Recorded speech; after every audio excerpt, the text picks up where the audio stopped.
Դասընթացը, որ ներկայացնելու եմ, կոչվում է բարձրագույն հանրահաշիվ 4 եւ այն որպես կանոն մենք դասավանդում ենք մաթեմատիկայի ֆակուլտետի 4 ուսանողների համար 4 կիսամյակում, իհարկե այն բնորոշ է նաեւ այդպիսի դասընթաց կա նաեւ հարող այլ բնագիտական ֆակուլտետներում, բայց այն հիմնական դասընթացներից մեկն է, որ մենք վարում ենք մաթեմատիկայի ֆակուլտետում։ Բարձրագույն հանրահաշիվ 4։ Այստեղ ես կներկայացնեմ երկու վերացական հանրահաշվի երկու բաժնի հիմունքները։ Խմբերի տեսության եւ օղակների տեսության հիմունքներ, որից հետո ուշադիր ընթերցողը կամ ունկնդիրը կարող է այդ դրա հիման վրա ավելի խորացնել գիտելիքները, որը օրինակ կարելի է իրականացնել մագիստրատուրայի բաժնում։ Շատ լավ։ Խմբերի տեսությունից կսկսենք, ինչ է խումբ բառը ներմուծել է մաթեմատիկայում Էվարիստ Գալուան, ֆրանսիացի համարվում է, շատերը համարում են, այդ թվում ես հանճարեղ մաթեմատիկոս, նա ապրել ընդամենը 20 տարի, հասցնելով ստեղծել մի փառահեղ տեսություն, որը ընդունված է անվանել Գալուայի տեսություն, եւ այդ տեսությունը որոշ չափով դրամատիկ հիմքեր ունի, խոսքն այն մասին է, որ տեսությունը ստեղծվել է իր մահվան նախորդ գիշեր, այսինքն ստեղծվել է կյանքի ընթացքում, այդ կարճ կյանքի ընթացքում, բայց իր այդ շրջանում, դա 200 տարի առաջ էր մոտավորապես, Ֆրանսիան եռում էր հեղափոխական տրամադրություններից, Գալուան եղել է ակտիվ երիտասարդ, լինելով նաև օժտված պատանի, ինչ որ նույնիսկ կարելի ասել, եւ նրան ներքաշում են տարբեր մանր խնդիրների մեջ եւ ապա մենամարտի են կանչում եւ Գալուան ցավոք այդ մենամարտի ժամանակ ստանում է մահացու վիրավորում, բայց նախորդ գիշեր զգալով, որ այդպիսի շարունակություն հնարավոր է, նա գրում է իր նոթերը, մոտավորապես 10, որոնք հետո իր ժամանակակիցները չեն հասկանում եւ 40 տարի անց իր մահից հետո մաթեմատիկոսներին վերադարձնում է այդ տեսությունը մեկ այլ ֆրանսիացի մաթեմատիկոս Ժորդանը։ Այդ 10 էջի հիման վրա գրելով մոտավորապես 300 էջանոց տրակտատ։ Տերմինը ստեղծել է Գալուան։ Խնդիրը այն է, որ 200 տարի առաջ մաթեմատիկան այլ տեսք ուներ եւ հիմնական խնդիրը այդ տարիներին, հիմնական խնդիրներից մեկը մաթեմատիկայի հիմնական խնդիրներից մեկը բազմանդամի արմատները գտնելու խնդիրն էր։ Այսինքն, եթե տրված է որևէ այն աստիճանի բազմանդամ, երկու բնական հարց կար։ Ունի արդյոք այդ բազմանդամը արմատներ, եւ եթե ունի արմատներ, ապա հնարավոր է արդյոք այդ արմատները նկարագրել բազմանդամի գործակիցների միջոցով։ Այս խնդիրը, որով զբաղվել են այդ շրջանի բոլոր խոշորագույն մաթեմատիկոսները, մի քանի հռչակավոր դեմքերի շնորհիվ իր վերջնական լուծումն է ստանում։ Առաջինը Գաուսը, որը էլի բավական երիտասարդ տարիքում ապացուցում է, որ կամայական կոմպլեքս գործակիցներով կամայական բազմանդամ ունի արմատ, եթե աստիճանը մեծ կամասարի մեկից։ Սա եւս զարմանալի գեղեցիկ փաստ է։ Հաջորդ փուլը կապված է արդեն 1830-ականներին Աբելի եւ Գալուայի հետ։ Աբելը ապացուցում է, որ սկսած 5-րդ աստիճանից գոյություն չունեն բանաձևեր, որոնք կապված են բազմանդամի գործակիցների հետ, ռադիկալային բանաձևեր, որոնք հնարավորություն տան բազմանդամի արմատները հաշվել։ Այսպիսով 5 եւ բարձր աստիճանի բազմանդամների արմատները հնարավոր չէ ռադիկալներով արտահայտել։ Գալուան տալիս է շատ ավելի հզոր պատասխան, առ այն, որ 5-ից անհրաժեշտ եւ բավարար պայման, թե ինչպիսին պիտի լինի բազմանդամը, այսինքն նրա գործակիցները, որպեսզի գործակից արմատները հնարավոր լինի արտահայտել բազմանդամ ռադիկալների միջոցով։ Սա խոշորագույն նվաճում է, ունի բազմաթիվ շարունակություններ, ըստ տեսությունը։ Եվ հենց այդ հարցի պատասխանելու համար Գալուան ներմուծել է խումբ տերմինը, որը ճիշտ է ստեղծվեց 200 տարի առաջ, բայց բուն տեսությունը սկսել է զարգանալ մոտավորապես 100 տարվա պատմություն ունի այդ տեսությունը, բավական երիտասարդողություն է մաթեմատիկական եւ գեղեցիկ ու բազմաթիվ կիրառություններ ունի։ Հիմա, եթե մանրամասների մեջ չմտնենք, ապա խումբը հասկանալու համար թե ինչի հետ գործ ունենք, ես կարող եմ մի օրինակ բերել, օրինակ շրջանագիծը բավականաչափ սիմետրիկ պատկեր է, այսինքն այն իմաստով, որ շրջանագիծը, եթե արդյոք վրա պատտենք իր կենտրոնի շուրջ, ինչպես էլ պատտենք, շրջանագիծը համընկնում է իր հետ, այսինքն կարծեք թե ոչինչ չի փոխվում։ Իսկ եթե վերցնենք քառակուսին,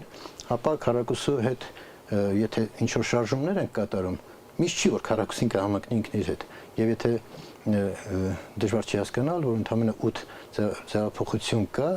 կամ սիմետրիա, ինչպես ընդունված է ասել, որ քառակուսին կհամապատասխանեցնի իր հետ, բայց մեկ այլ օբյեկտ վերցնենք, օրինակ 7 թիվը,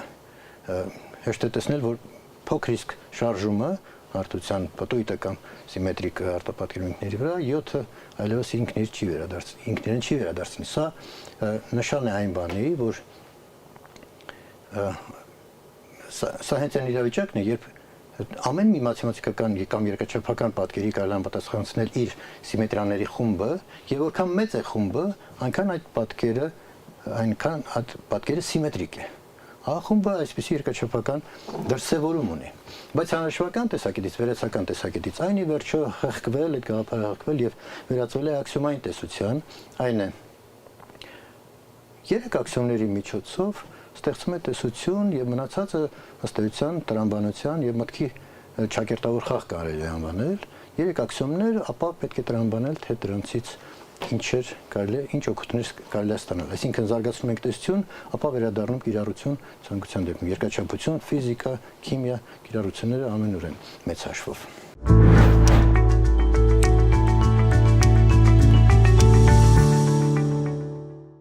Առաջին դասախոսությունը, որ ես պատրաստում եմ ներկայացնել, բնական է պետք է սկսենք խմբի սահմանումից եւ այսպես աքսիոմային մոտեցում էլ կդրսևորեմ, այսինքն որ մաթեմատիկական օբյեկտներն են կոչվում խմբեր եւ ինչ հատկություններ ունեն, պարզագույն հատկություններ, օրինակներ եւ այդպես շարունակ։ Հարցաշարը, որը ես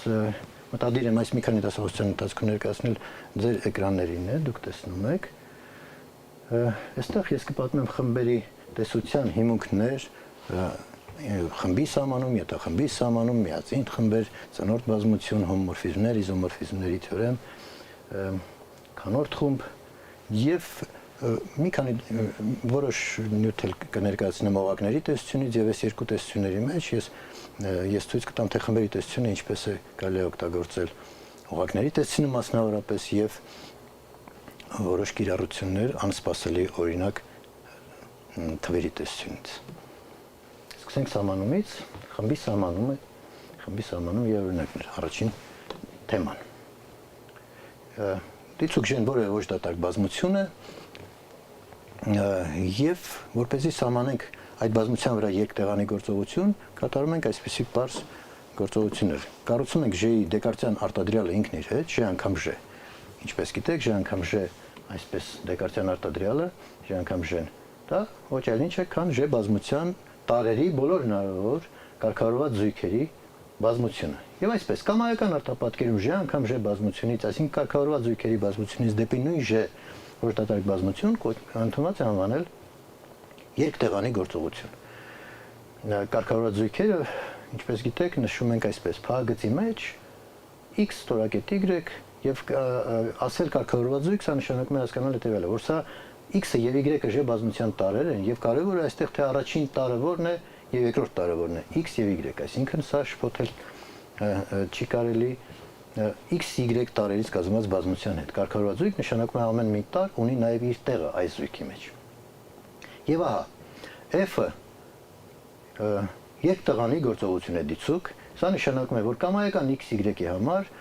f(x)y-ը մի նոր տար է J-ի միջոցով։ x-y-ի միջոցով կառուցում ենք նոր տար նույն J բազմությունից։ Ինչու են այսպիսի արտապատկերումները անվանում երկտեղանի գործողություն, հեշտ է հասկանալ այս պարզ օրինակի վրա։ Եթե դիտարկենք իրական թվերի բազմությունը, որը ինչպես գիտեք նշանակում է r-ով իրական թվերի բազմությունը, r, ապա եթե երկու թիվ վերցնենք 2 եւ 5, կազմենք սրանցից կարգավորված զույգ եւ սրանց համապատասխանության մեջ տնենք 2 գումարած 5-ը, այսինքն 7 թիվը,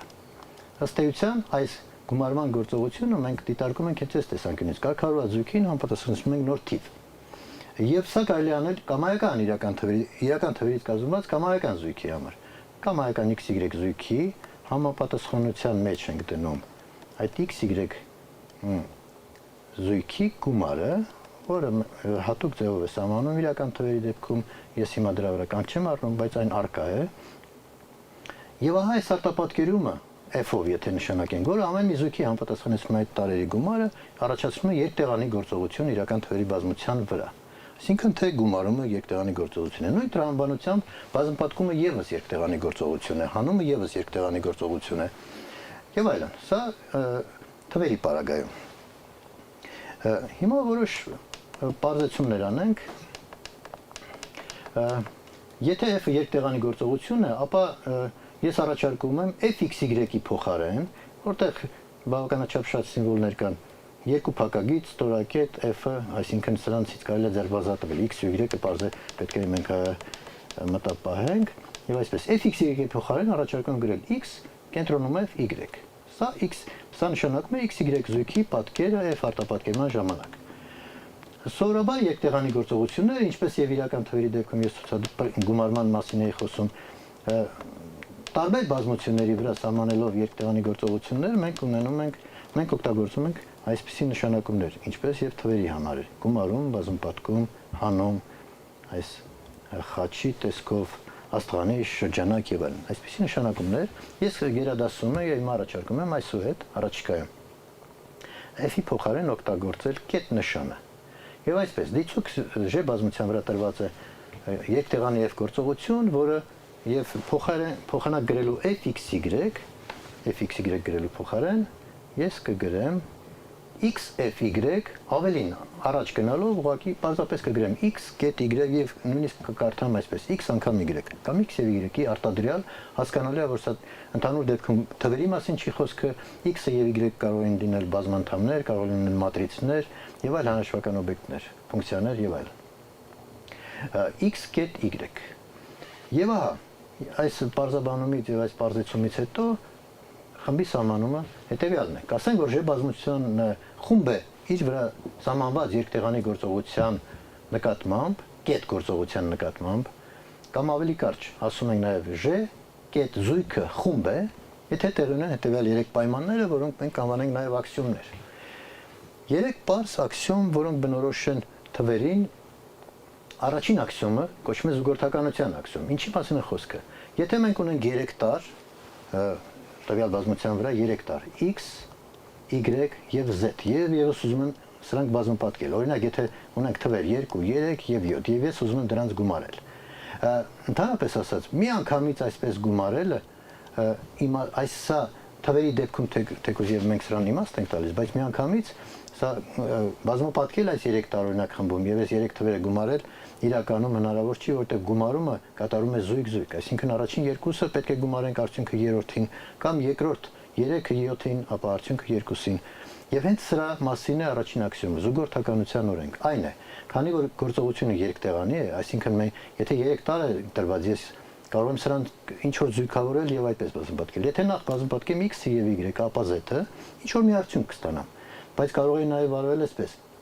շադրություն դարձրել։ Ես հերթականությունը տարերի չեմ փոխում, x, y, z եմ գրում, բայց նախ բազմապատկում եմ y-ն ու z-ը, ապա արդյունքը x-ի հետ, բայց այնպես որ x-ը ձախից լինի։ Եվ եթե կամայական x, y, z երրակի համար տեղ ունի այս հավասարությունը, ապա ասում ենք, որ երկտեղանի գործողությունը կետը տվյալ դեպքում բավարարում է զուգորդականության աքսիոմին։ Գումարումը օրինակ իրական թվերի պարագայում զուգորդական է, այսինքն այս գումարը հավասար է նաև հավասար է 2 գումարած 3 գումարած 7։ Խոսքը փաղագծերի մասին է, եթե ավելի հագեցի լինենք, զուգորդական աքսիոմի դեպքում փաղագծերի մասին է, այսինքն կարելի է փաղագծերը դնել ինչպես ուզում ենք, եթե տարերի հերթականությունը չենք փոխում։ Որպեսզի հասկանանք, որ սա միշտ չի եւ ամենուրեք չի, որ տեղի ունի, կարող ենք դիտարկել հանումը, որպես երկտեղանի գործողություն, նույն իրական թվերի պարագայում 2 հանած 3 եւ հանած 7։ Սա կստացվի կարծես թե -8, իսկ եթե այսպես վարվենք 2-ից հանած 3-ից հանած 7, ապա -8 չի ստացվի, ինչպես դժվար չի հասկանալ։ Հավասար չէ -8-ի։ Այսինքն հանումը օրինակ զուգորդական գործողություն չի։ Այսօր դա այդքան հաճախ չի պատահում, բայց այնքան բավական չափ հետաքրքիր է, որպես մենք դա դիտարկենք։ Հաջորդ աքսիոմը, երկրորդ պայմանը, որին պետք է բավարարժեք այդ զույգը, որպեսզի այդ ռեկետը կոչվի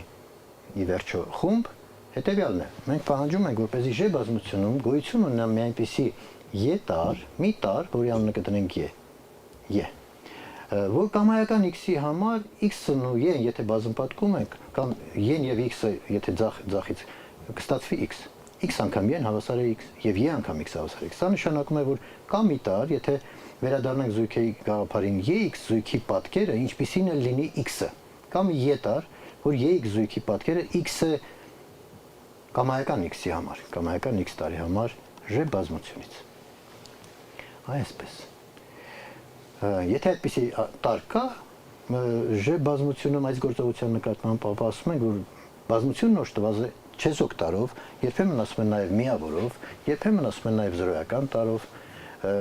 այդ բանն այն է, որ եւ դա պատահական չի, որտեղ օրինակ 0-ն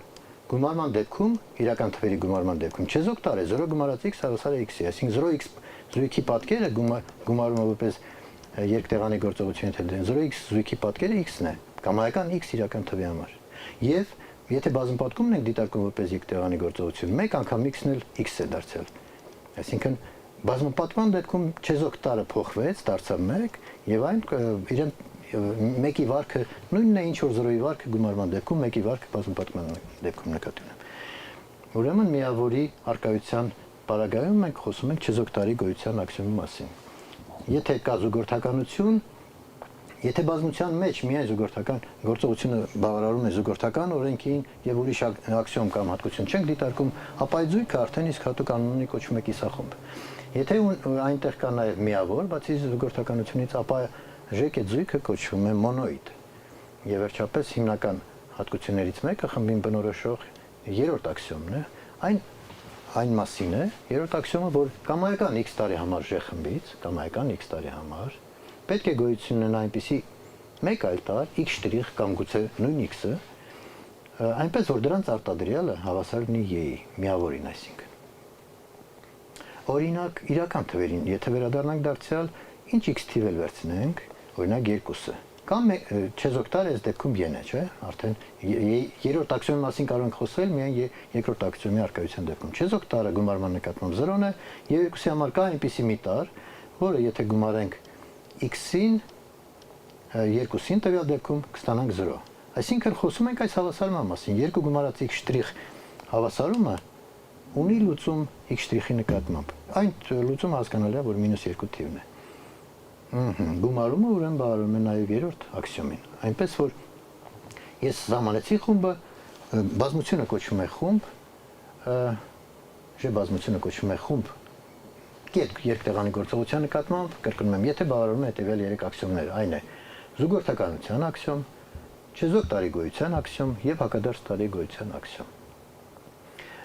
Հիմա որպես օրինակ, եկեք ես քննարկենք միասին ինչ օրինակներ կան, խմբերը արդյոք հաճախ են հանդիպում թե ոչ։ Առաջին օրինակը, որ ես առաջարկում եմ, իրական թվերի բազմությունը դիտարկենք։ Իրական թվերի բազմությունը Z-ով է նշանակվում, այն կազմված է 0, +-1, +-2, +-3 այս թվերից, եւ այդ բազմության վրա գումարումը երկտեղանի գործողություն է, այն իմաստով, որ ցանկացած երկու ամբողջ թվերի կարելի է գումարել եւ արդյունքում ստանալ ամբողջ թիվ Z-ից տար։ Այս Z-ը գումարման նկատմամբ խումբ է, քանի որ որպես չեզոք տար կարող ենք վերցնել 0-ն եւ որպես, այսինքն զուգորդականությունը այստեղ ակնհայտ է, ամբողջ թվերի գումարումը զուգորդական է, չեզոք տարը 0-ն է եւ հակադարձ տարի աքսիոմին եւս բավարարում է այս գումարումը, այն է կամայական x-ի համար, եթե դրան գումարենք -x, որը եւս կլինի ամբողջ թիվ, դրանց գումարը կլինի չեզոք տարը, այսինքն 0։ Սա խումբ է։ Բայց եթե դիտարկենք այլ օրինակ, այստեղ հենց այս պահին դիտարկենք բնական թվերի բազմությունը, ինչպես գիտենք, ընդունված է նշանակել 0-ով, n-ով։ Ես այսպես կնշանակեմ n 0-ով, 0-ից սկսած բնական թվերը 0, 1, 2, 3 եւ այլն։ Այս բազմության մեջ առկա է երկտեղանի գործողություն, սովորական գումարում, բնական թվերի գումարում բնական թիվ է նկատի ունենում, երբ ասում ենք առկա է գումարման գործողություն։ ցանկացած երկու բնական թվի գումարը բնական թիվ է, գումարումը զուգորդական է եւ 0 թիվը այս բազմության համար չեզոքտար է։ 0 գումարած կամայական բնական թիվ բարձր հավասար է այդ բնական թվին։ Սակայն այստեղ երրորդ աքսիոմը տեղի չունի, որովհետեւ երկու գումարած x շտրիխ հավասար է 0 հավասարումը չունի լուծում։ Այսինքն չկա այնպիսի բնական թիվ, որ գումարենք երկուսին եւ ստանանք 0։ Եվ սա օրինակ է այն մասին, որ աքսիոմներից ոմանք կարող են տեղ ունենալ, բայց մյուսները ոչ։ Միշտ չի, որ այս եռյակը միասին հանդես է գալիս այս կամ այն օրինակում։ Որպես դրական օրինակ, այսինքն n0-ն հակաօրինակ է խմբի։ Սա խումբ չէ, այլ կերպ ասած։ Եթե այլ օրինակ դիտարկենք, իրական թվերի բազմությունը գումարման նկատմամբ խումբը ես ընթացս երբ պատմում էի, այդ հիմնավորումը ըստ էության բերեցի եւ դա ըստ էության նույն հիմնավորումն ունի ինչ որ z-ի դեպքում խումբ լինելը, ռացիոնալ թվերի q բազմությունը գումարման նկատմամբ եւս խումբը չեզոքտարը այս երեք օրինակներում էլ 0-ն է, չէ որ 0-ն եւ ամբողջ թիվը եւ իրական եւ ռացիոնալ։ Եվ ամեն մի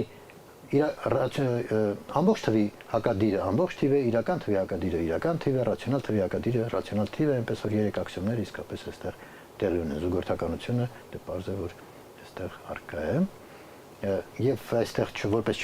օրինակ ես արդեն դիտարկել եմ բնական թվերը բազմապատկման նկատմամբ։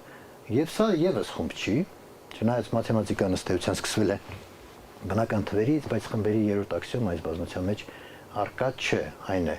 Բազմապատկման նկատմամբ չեզոքտար կա, այն մեկն է, բազմապատկումը զուգորդական է, բայց նույն երկու անգամ x հավասարը 1 հավասարումը բնական թվերով լուծում չունի, այսինքն չկա բնական թիվ, որ երկուսին բազմապատկենք ու ստանանք 1։ Իդեպ այստեղ տեղին է ասել, որ նմանատիպ հավասարումների անլուծելիությունը բնական թվերի բազմության վրա հենց ստիպել է, այսինքն գիտության զարգացման ընթացքում ստիպել է անհրաժեշտություն առաջացրել կառուցել ամբողջ թվերը եւ ռացիոնալ թվերը։ Եթե ուշադիր լինեք, կտեսնեք, որ ամբողջ թվերը դրանք բոլոր հնարավոր m գումարած x հավասար է n հավասարման լուծումներն են, որտեղ m-ն ու n-ը կամայական կարելի է վերցնել կամայական բնական թիվ։ Այսինքն այս հավասարումների անլուծելիությունը բնական թվերի բազմության վրա հենց պահանջ է առաջացնում կառուցել նոր թվերի բազմություն, ամբողջ թվերը։ Եվ ահա ամբողջ թվերում այս հավասարումները արդեն ունեն լուծում կամայական m-ն, նույնիսկ ամբողջ թվերի համար։ Ռացիոնալ թվերի անհրաժեշտությունը առաջանում է հետևյալ հավասարումների անլուծելիությունից։ Հիմա եթե ամբողջ թվերը արդեն կառուցված են, եւ մենք դիտարկում ենք mx հավասար է n հավասարումը, այս հավասարումն էլ ոչ ամեն ամբողջ թվի համար ունի լուծում, եւ հենց այս նման հավասարումների լուծելիության խնդիրը իրականացնելու համար է, որ մենք կառուցում ենք ռացիոնալ թվերը, թե ինչպես դա արդեն այլ մի փոքր այլ նկարագրություն ունի եւս հիմա դրա վրա չի ուզենա շեղվել իհարկե, բայց էությունը դա է, այսինքն այս հավասարումները լուծելու համար ամբողջ m եւ n ամբողջ թվերի համար կամայական անհրաժեշտություն է առաջանում ռացիոնալ թվերը։ Այնուհետև դա այլ բավական չի իհարկե, ինչպես գիտենք եւ կառուցվել են նաեւ այլ տեսակի թվեր, իրական թվեր, որոնք ռացիոնալ եւ իրացիոնալների համախմբություն են, դա այլ չի բավարարում անշուշտ մարդկային միտքը, անդադ նորանոր խնդիրներ եւ կիրառություններ է որոնում կոմպլեքս թվեր, գերիրական թվեր, պեադիկ թվեր, այսինքն թվերի տեսակները շատ են, դրանց բնական շարունակությունները տարատեսակ օղակներն են եւ այլն։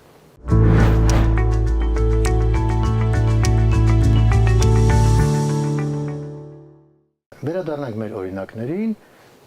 հաջորդ օրինակը կոմպլեքս թվերի բազմությունն է գումարման նկատմամբ։ Սա եւս խումբ է եւ սրա հիմնավորումը նույնն է, ինչ որ իրական թվերի դեպքում, այսինքն զուգորդականությունը առկա է գումարման համար, այսինքն գործողությունը կառուցելիս արդեն իսկ այդ հատկությունը ստուգվել է, 0-ն առաջվա նման չեզոքտար է գումարման համար եւ ամեն մի կոմպլեքս թվի հակադիրը հենց բավարարում է երրորդ աքսիոմին։ Ամեն մի x-ի համար իր հակադիրը իր եւ իր հակադիրի գումարը հավասար է չեզոքտարին 0-ին։ Թվում է թե այս օրինակներում ես խոսում եմ ըստ էության գումարման մասին, բայց թվերի բազմություններ կան, որոնք խումբ են կազմում բազմապատկման նկատմամբ։ Օրինակ r աստղանիշ, այսինքն իրական թվերի բազմությունը, սովորաբար ասեմ ձեզ, որ աստղանիշ եթե վերում գրում ենք բազմության վրա, ապա որպես կանոն նկատի ունենք, եթե մանավանդ եթե դա թվային բազմություն է, այդ բազմությունից դեն նետած 0 թիվը, այսինքն բոլոր ոչ զորական թվերի բազմությունը։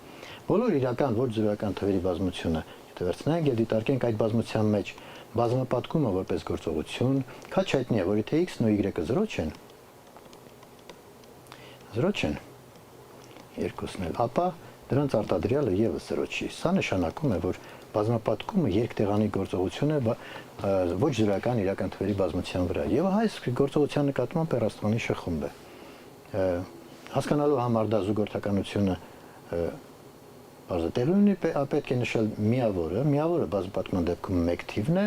իսկ ամեն տարի ոչ զրոյական թվի հակադիրը այդ թվի հակադարձն է այսպես կոչված։ Եվ ահա հենց այստեղից է գալիս այն տերմինը, որ ես վերևում օգտագործել եմ խմբի դեպքում,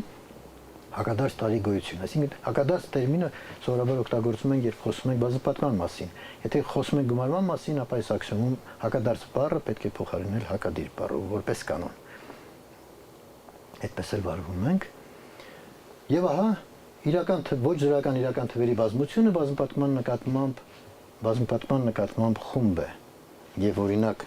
2-ի երրորդ աքսիոմում 2-ը, եթե բազմապատկենք 2-ի մինուս 1 աստիճանով, որը նաև 1/2 ենք անվանում, սա է 1-ի։ Ամեն տար ունի իր հակադարձը։ Ռացիոնալ թվերը, ոչ զրոյական ռացիոնալ թվերը բազմապատկման նկատմամբ խումբ են։ Ոչ զրոյական, այստեղ աստղանիշ պետք է լինի, ոչ զրոյական կոմպլեքս թվերը բազմապատկման նկատմամբ դարձյալ խումբ են եւ իրավիճակը եւ բացատրությունը նույնն է այս երեք բազմությունների դեպքում, չնայած օրինակ ամբողջ թվերը, ոչ զրոյական ամբողջ թվերը բազմապատկման նկատմամբ այնուամենայնիվ խումբ չեն եւ պատճառը ես ասացի, բանն այն է, որ mx m անգամ x հավասարային հավասարումը կամ հայկական m եւ n ամբողջ թվերի համար չի, որ ունի լուծում։ Շատ լավ, այսինքն R աստղանիշ, Q astղանիշ եւ C աստղանիշները խումբ են, որը եթե առաջ անցնենք այն իրավիճակի արտահայտումն է, եթե նկատի ունենք, որ գումարման նկատմամբ էլ այդ բազմությունները R, Q, C բազմությունները խումբ են, սա այն իրավիճակի նկարագրությունն է, հետևանքն է, որ այդ երեք բազմություններն էլ գումարում եւ կետ այս զույգի նկատմամբ դաշտ են հանդիսանում, այսինքն բավականաչափ լավ հատկություններով օժտված թվային բազմություններ են։ Հաջորդ օրինակ, այսինքն այս բոլոր օրինակներում բազմությունները անվերջ են, բայց խումբը կարող է լինել նաև վերջավոր բազմություն, այսինքն նույնիսկ 1 տարից կազմված։ Օրինակ, 11-րդ օրինակը դիտարկենք պարզագույն մի դեպք։ Վերցնում եմ որպես Ž բազմություն 0 թիվը, այսինքն բազմությունը կազմված է 1 տարից, 0-ով եմ նշանակել, 0 թիվ է հենց։ Եվ 0 միայն բազմություն, որը կազմված է միայն 0-ից, այս բազմության դեկարտյան քառակուսին կլինի 1 զույգ, կազմված կլինի 1 զույգից 0, 0։ Եվ որը արտապատկերումը, որը Ž անգամ Ž-ն, ես հիմքերին եմ վերադառնում, պետք է արտապատկերի J-ին, մի արտապատկերում կա այստեղ։ Եվ այդ F-ը 0-0 զույգը պիտի արտապատկերի J-ի մեջ տվյալ դեպքում 0, այսինքն սա այն միակ արտապատկերումն է, որ այս զույգին համապատասխանեցնում է 0-ն։ Եթե հիմա վերադառնանք մեր նշանակումներին, եթե F-ը փոխարինենք կետ նշանով, սա նշանակում է, որ 0 անգամ 0 հավասար է 0։ Եվ ահա սրանով ամեն ինչ ասված է այս խմբի մասին։ Բազմապատկումը այս բազմության մեջ երկտեղանի գործողություն է, բայց եթե մենք որպես սովորական գումարում վերցնենք 0 գումարած 0-ն, դարձյալ հավասար է 0-ի։ Եվ ահա 0 գումարած 0-ն հավասար է 0, այս հավասարությունը, սա երաշխիք է, որ այս 1 տարանի բազմությունը լինի խումբ։ Եվ բավականաչափ մանրամասն ես տեղ գրել եմ, որովհետև սա առաջին օրինակն է, երբ խոսում ենք վերջավոր խմբի մասին։ 0 զուգորդական օրենքը տեղի ունի, չեզոք տարը 0-ն է, եւ 0-ի հակադիրը, որպես x եթե վերցնենք, 0-ի հակադիրը դարձյալ նույն 0-ն է, այսինքն բոլոր չեզոքի եւ հակադիրի դերում նույն միակ տարն է եւ երեք աքսիոմներ, ինչպես տեսնում եք, տեղ ունի։ Եվ սա խումբ է։ Այլ վերջավոր խմբի օրինակ, վերցնենք 2 թիվ, -1 եւ 1 թվերը, 2 թվերից կազմված բազմություն, J-ն սա է, եւ սովորական բազմապատկումը այդ թվերի։ Հասկանալի է, որ բազմապատկումը -1-1 բազմության մեջ երկտեղանի գործողություն է, այսինքն այս երկու թվերից ինչ կարգավորված զույգ էլ կազմենք, ինչ զույգ էլ կազմենք, ինչ զույգ էլ ընտրենք, այլ կերպ ասած, եւ դրանք բազմապատկենք, արդյունքը կամ -1 կլինի կամ 1։ Ընդ որում, զուգորդական օրենքը, քանի որ դա սովորական բազմապատկումն է թվերի տեղի ունի, միավորի դերը կկատարի 1-ը չեզոք տարն է, եւ ամեն մի տար այս բազմության մեջ ինքը իր հակադարձն է։ -1-ի հակադարձը -1-ն է, 1-ի հակադարձը 1-ն է, այսինքն ամեն տար ունի հակադարձ։ Եվ սա խումբ է երկու տարանի խումբ է։ Շատ բարի։ Եվ բազմապատկումը որքան էլ տարօրինակ է, եթե իրական թվերի բազմությունը հիշենք, օրինակում մենք 0-ն արտաքսել ենք այդ բազմությունից, որպեսզի խումբ ստանանք։ Թերևս արժի հիշատակել, թե ինչու 0-ն դեն նետեցինք։ Բանն այն է, որ 0-ն այստեղ էապես խանգարում է բազմապատկման նկատմամբ բոլոր իրական թվերի բազմության խումբ լինելուն, որովհետև օրինակ 0-ի համար չկա այնպիսի x իրական թիվ, որ բազմապատկենք եւ ստանանք 1, չէ՞ որ չեզոք տարը այստեղ 1-ն է։ Այսինքն այս հավասարումը չունի լուծում իրական թվերի բազմության, այսինքն 0-ն լուրջ խոչընդոտ է, որպեսզի բոլոր իրական թվերը բազմապատկման նկատմամբ լինեն խումբ։ Բայց խնդիրը լուծում է հենց որ մենք 0-ն արտաքսում ենք, այսինքն այդ մի բացառությունը ապահովում է, որ հեռաստանիշը լինի խումբ։ Եվ մյուս կողմից հիմա տեսեք, ես վերցնում եմ միայն 0-ն, եւ միայն 0-ն բազմապատկման նկատմամբ խումբ է, եւ դա շատ հեշտ է տեսնել։ Եվ այս խմբում միավոր արդեն ոչ թե բարձր մեկը չի կարող ունել, բայց 0-ն հենց ինքը կատարում է միավորի դեր, բազմապատկում բարձ է զուգորդական է, սովորական բազմապատկման մասին է խոսքը։ Եվ 0 անգամ 0-ն հավասար է 0, քանի որ 0-ն միավորն է, դուրս է ստացվում է, որ 0-ն 0-ի հակադարձը 0-ն է։ Այս մեկ տարանի եւս մեկ խումբ եւ ուղղակի նշեմ, որ 0-ն նաեւ հանման նկատմամբ խումբ կլինի, մեկ տարանի խմբերը այդքան էլ շատ չեն։ Դրանք բոլորը նույն բովանդակությամբ խմբեր են իրականում, կամ եթե առաջ անցնեմ եւ օգտագործեմ նույնաձև խմբեր են կամ իզոմորֆ խմբեր են։ Մեկ այլ ոչ սովորական օրինակ, բոլոր զույգ թվերը դիտարկենք, 2z-ով են նշանակում։ 2z կարծեք թե բոլոր ամբողջ թվերը բազմապատկել են 2-ով։ Զույգ ամբողջ թվերի բազմությունը վերցնենք եւ դիտարկենք այդ բազմությունը գումարման նկատմամբ։ Այս զույգը, զույգ թվերի բազմությունը գումարման նկատմամբ խումբ է։ Եվ բացատրությունը պարզ է, զուգորդականություն առկա է, 0-ն զույգ թիվ է, իմիջիալոց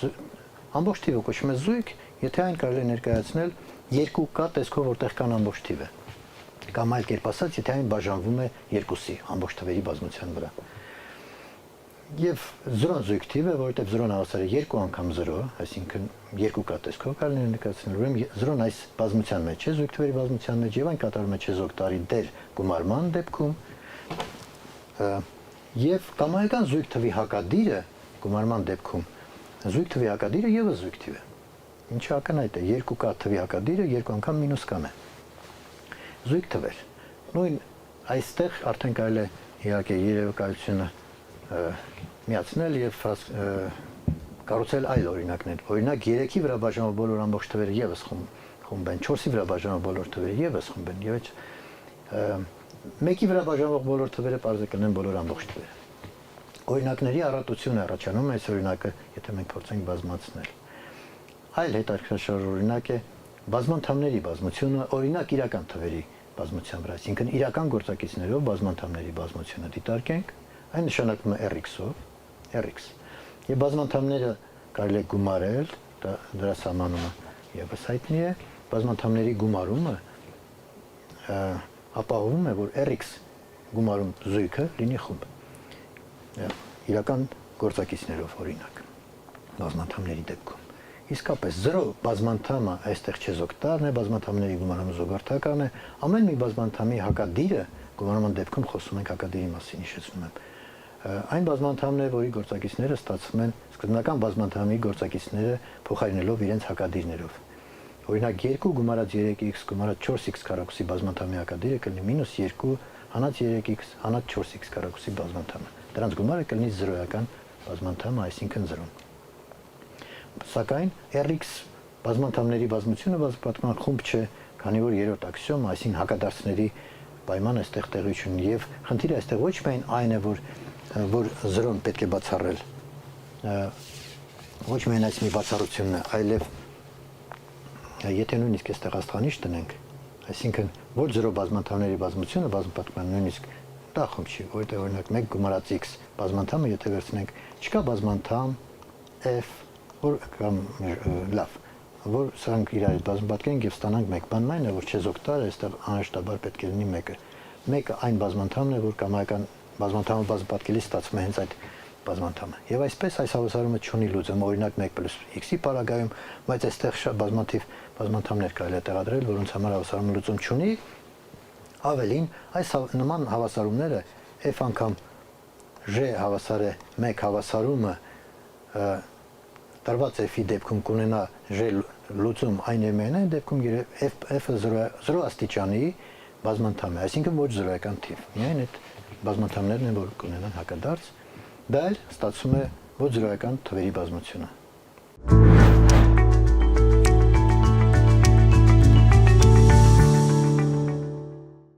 Հաջորդ օրինակը, եւ սա տիպական է, ընդ որում այս օրինակը հնուց է գալիս եւ Լագրանժը դեռևս օգտագործել է այսպես կոչված տեղադրությունները իր հետազոտությունների ժամանակ SN խումբը, SN-ով ենք նշանակում, ինչ է սա։ Հիշեցնում եմ, S ներքևում նշիչ N։ Այս բազմությունը կազմված է բոլոր 1-ից N թվերի վրա որոշված բոլոր հնարավոր տեղադրություններից, այսինքն դրանք այսպիսի աղյուսակներ են, որի վերևի տողում գրված են 1-ից N թվերից, ներքևի տողում նույն թվերը որևէ այլ հերթականությամբ, բայց այնպես, որ ամեն մի թիվ ներքևի տողում դարձյալ ինչպես եւ վերևում է, հանդիպի ճիշտ մեկ անգամ։ Բոլոր նման աղյուսակները կարելի է մեկնաբանել որպես արտապատկերում, որը մեկ թվին համապատասխանեցնում է i1-ը, 2-ը 2-ը, n-ը n-ը։ Եթե սա տեղադրություն է, նշանակենք հունական տառերով են հաճախ նշանակում, p-ով նշանակենք, ապա p-ն ոչ մի արտապատկերում է, որը ամեն մի k թվի այդ աղյուսակով որոշվող համապատասխանեցնում է հավասար է i-ի, այսինքն համապատասխանեցնում է i-k թիվի, իր ներքևում դրված թիվը։ Նման աղյուսակները կամ այսպիսի արտապատկերումները որոշված 1-ից N թվերի բազմության վրա ընդունված է նշանակել անվանել տեղադրություններ եւ դրանց բազմությունը ֆիքսած n-ի դեպքում, ձևեռած n-ի դեպքում նշանակում է SN-ով։ Իրարից տարբեր տեղադրությունների քանակը հիշեցնում եմ n ֆակտորիալի է հավասար, n ֆակտորիալ, այսինքն 1-ից N թվերի արտադրյալին է հավասար, S բազմության մեջ, այսինքն կա այսքան հատ թիվ։ Այս n ֆակտորիալը բավական աչափարակ է աճում, օրինակ 4-ի դեպքում սա 24 է, 5-ի դեպքում 120, 6-ի դեպքում 720 եւ այդպես արագորեն աճում է, այսինքն 5 թվերի վրա որոշված տեղադրությունների քանակը 120 է եւ ահա 120 1-ից 5 թվերի բազմության բոլոր հնարավոր արտապատկերումները նույն բազմության վրա, փոխմիարժեք արտապատկերումները 120-ն են, իրարից տարբերները եւ դրանք իրար հետ կարելի է բազմապատկել, ինչպես գիտեք, շրջանակով են նշանակում այս գործողությունը եւ այս բազմությունը ես ուզում եմ ասել, որ հանրաշիվ մեկ դասընթացի մեջ է ներմուծվում, ես հիմա պարզապես ունկնդրին հիշեցնում եմ, եւ այդ բազմությունը խումբ է դառնում այս կետ գործողության շրջանակ կանվանենք, շրջանակի նկատմամբ ես դա հիմա քանի որ այս օրինակը տիպական է եւ վերջավոր խմբերի դեպքում կարեւոր օրինակ է, ես թեևս հիշեցնեմ թե ինչպես են բազմապատկում տեղադրությունները, այսինքն շրջանակը ինչպես է սահմանվում, եւ ապա աքսիոմները կստուգենք այդ շրջանակի նկատմամբ։ Նախ եւ եթե π-ն եւ σ-ն երկու տեղադրություններ են, մեկից են թվերի վրա որոշված, ապա դրանց արտադրյալը մի տեղադրություն է, որը ամեն մի k-ի համար, որտեղ կան 1, 2, n թվերից որևէ մեկն է, ամեն մի k-ի համար π անգամ σ արտադրյալը սահմանվում է այսպես. σ-ն կիրառած π k թվի վրա, այսինքն նախ պետք է տեսնենք π-ն որտեղ է ուղարկում այդ k թիվը, π տեղադրության մեջ k-ի տակ ինչ թիվ է գրված k-ի ներքևում, ապա σ-ի մեջ գտնում ենք այդ k-ի ներքևի գրված թիվը, որը այս նշանակման դեպքում ik թիվն է, եւ σ-ի դեպքում նայում ենք ik թվի ներքևում ինչ է գրված։ Եվ արդյունքը կոչվում է π անգամ այս բոլոր այսպիսի արժեքներից կազմված տեղադրությունը կոչվում է π անգամ σ տեղադրությունների արտադրյալ։ Օրինակ, այսպես այստեղ դուք տեսնում եք երկու տեղադրություններ, առաջինը π-ն է, երկրորդը σ-ն է եւ π անգամ σ-ն ինչպես ենք հաշվում։ Սա նկարով շատ հեշտ է բացատրել, տեսեք, նայում ենք π-ի մեջ, ձախից աջ ենք շարժում։ 1 թվի ներքևում գրված է 4։ Անցնում ենք երկրորդ տեղադրությանը 4-ի ներքևում գրված է 5։ Այսպես, սկսում ենք 1-ից, 1-ի ներքևում 4,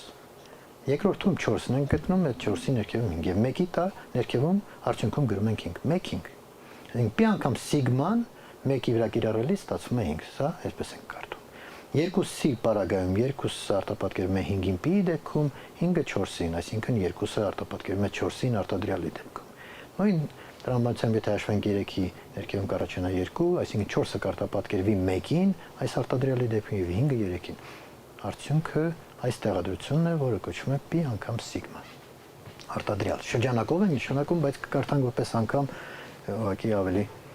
սովորական բառեր օգտագործելով թվերի բնորոշ։ Ստուգենք 3 աքսիոմները տեղադրությունների բազմության համար շրջանակ գործողության նկատմամբ 3 աքսիոմները, առաջինը զուգորդական օրենքը, π անգամ σ-ն եթե բազմապատկենք, տրված են π σ լամդա տեղադրություններ բնականաբար, նախ բազմապատկում ենք π անգամ σ, ապա արդյունքը լամդայի հետ, ապա Հասկանալու համար թե այս ձախակողմյան այս հավասարությունն ենք ուզում ապացուցել, ձախակողմյան տեղադրությունը որևէ կա թվի դեպքում ինչպես է գործում, գրենք ուղղակի սահմանում π անգամ σ անգամ լամդան կայի վրա ըստ սահմանման այստեղ գրված է երկու տեղադրություններ արտադրյալ π անգամ σ եւ լամդա, առաջինը π անգամ σ-ն է, երկրորդը լամդան։ Ուրեմն, եթե հիշում եք, գործողությունը այդպեսին էր։ Առաջինը π-ն կիրառում ենք կայի վրա, ապա արդյունքի վրա կիրառում ենք σ-ն։ Եվ այսպես, առաջինը π անգամ σ-ն է, այս արտադրյալը կայի վրա հաշվելու համար պետք է լամդան կիրառենք, առաջինը կիրառած կայի վրա, այսինքն π անգամ σ-ն կիրառած կայի վրա։ Իր հերթին π անգամ σ-ն եւս երկու տեղադրություններ արտադրյալ է, եւ այն π անգամ σ կան կփոխարինվի առաջինը կիրառած կայի վրա, այսինքն π կիրառած կայի վրա, այս արդյունքի վրա կիրառած σ-ն, ապա այն լամդան իր տեղում մնացել է։ Լամդա σ π կա այս հերթականությամբ։ Տեսեք, այսպիսով π անգամ σ անգամ լամդա կայի վրա ստացվում է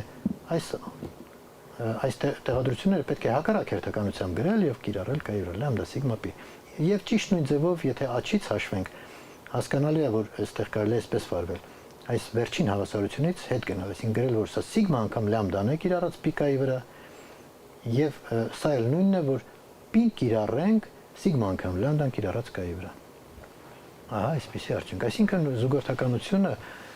տեղի ունի եւ պետք է ասեմ, որ ընդհանրապես ցանկացած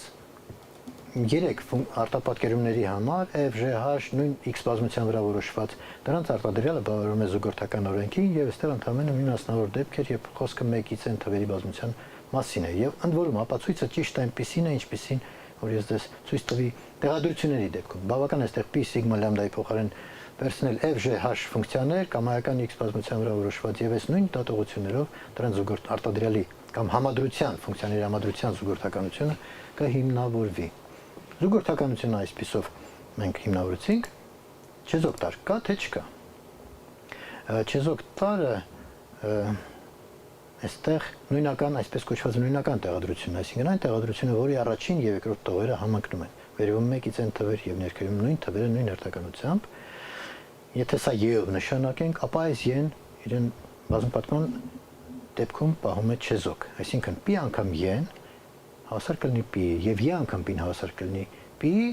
ինչը հեշտ է ստուգել այս բազմապատկման կանոնի համաձայն, վերևում բերված այս կանոնի համաձայն։ Դա իսկապես ակնհայտ է, ես թերևս դա բաց եմ թողնում, եւ վերջին աքսիոմը, խմբի երրորդ աքսիոմը, ամեն մի π տեղադրություն օժտված է հակադարձով։ Այսպիսով, եթե ունենք π տեղադրություն, որը կլինի դրա հակադարձը, դժվար չի կռահել, որ եթե π-ն ունի այսպիսի տեսք, վերևի տողում i1-ն, ներքևի տողում j1-ն, իդեպ ասեմ, որ արտադիր չի վերևի տող գրել աճման կարգով, այսինքն տեղադրությունը որոշում է սյուների դասավորության ճշտությամբ։ Կարելի է սյուները վերադասավորել, սյուն ասելով հասկանում ենք ուղղահայաց զույգերը։ Վերադասավորելիս համարում ենք, որ ստացվածը եւս տեղադրությունը եւ անհավասար է եւ այն հավասար է սկզբնականին։ Եվ այսպես, եթե այն տրված է ընդհանուր տեսքով i1-ն, ներքևում j1-ն, ապա դրա որպես դրա հակադարձ կրկնում եմ, դժվար չի կռահել, որ կլինի այն տեղադրությունը, որի վերևի տեղում գրված է j1-ն, այսինքն տողերի տեղափոխություն ենք անում, փոխատեղում։ Վերևի տողում j1-ն, ներքևի տողում i1-ն, եւ դրանց արտադրյալը ակնհայտորեն կստացվի մի տեղադրություն, որի վերևի եւ ներքևի տողերը համընկնում են, այսինքն թե նույնական տեղադրություն։ Սրանով դերևս ավարտենք առաջին դասախոսությանը